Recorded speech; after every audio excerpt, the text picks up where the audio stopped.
জাতীয় সংসদ নির্বাচনকে সামনে রেখে প্রস্তুতি নিচ্ছে কমিশন। এরই অংশ হিসেবে ব্যালট পেপার ছাপানো সহ নির্বাচনী প্রক্রিয়ার প্রস্তুতি নিচ্ছে তারা।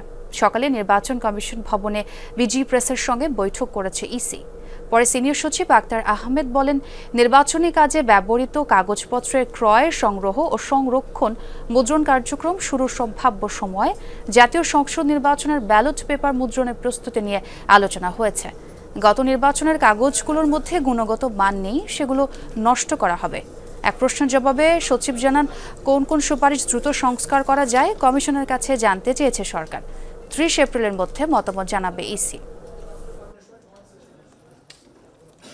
আসন্ন যে নির্বাচন, সেটা আমাদের কাগজের পরিমাণ কি পরিমাণ লাগে সে সম্পর্কে একটা ধারণা নেওয়া, ফর্ম, প্যাকেট, আমাদের এনভেলপ, ব্যালট পেপার, অনেক কিছু লাগে এবং আপনার কতদিন লিড টাইম লাগতে পারে, এই হিসাবগুলোকে আমরা একটু নিজেদেরকে প্রস্তুত রাখার জন্য এই আলোচনাগুলো করেছি।